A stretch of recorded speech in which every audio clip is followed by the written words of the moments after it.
Nicolas Sarkozy, hier, vous l'avez sans doute lu comme nous dans l'interview au JDD, dit l'officier de police judiciaire qui enquêtait sur moi likait les articles de Mediapart et par ailleurs, à chaque fois qu'il y avait une audition chez un magistrat, par exemple, je l'apprenais quasiment en lisant Mediapart. Alors non, quand il y a Est-ce qu'il y a, pour répondre aux accusations qu'il a lancées contre vous, un complot, la justice ou la police et Mediapart pour le faire tomber?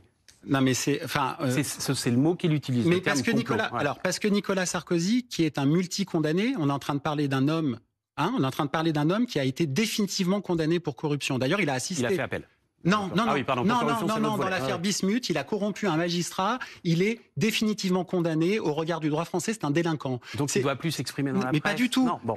C'est pas du tout. C'est si vrai qu'il a assisté au procès libyen avec un bracelet électronique au pied. Il a été condamné en première instance et en appel pour le financement illégal de sa campagne en 2012, c'est l'affaire Big Malion, où on a découvert d'ailleurs qu'une campagne présidentielle, ça pouvait coûter 46 millions au lieu des 20 millions et là, dans autorisés. Libyen, il est présumé innocent puisqu'il a fait appel. Bien sûr, mais il vient d'être condamné pour association de malfaiteurs. Ce qui est en train de se passer, et le chef de chorale médiatique qui est Nicolas Sarkozy, il est en train de faire quelque chose de très grave. Et toute la cohorte de ses soutiens avec, c'est attaquer en démocratie deux piliers de notre République. Un, la justice indépendante. Deux, la presse libre. Et donc moi, je suis ici pour dire qu'il n'est la victime d'aucun complot, pour répondre à votre question. Et il y a des vraies victimes dans cette affaire, qui ont été reconnues par le tribunal de Paris. Ce sont les familles de victimes du DC10. Du TA, orchestrées par le même...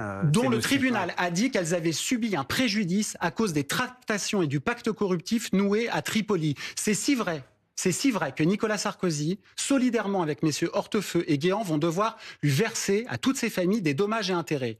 Est-ce qu'on mesure la gravité? Est-ce qu'on imagine que 6 ans après les attentats de 2015 à Paris, des hommes du ministère de l'Intérieur, sous l'autorité du ministre, vont aller négocier avec un djihadiste en chef en Syrie le financement de la future campagne électorale avec Daesh, par Daesh, et qu'en retour, on va promettre de regarder la situation pénale du djihadiste et que des fonds vont être effectivement versés? Est-ce qu'on va faire le débat pour se demander si la justice n'est pas quand même un peu militante contre les djihadistes?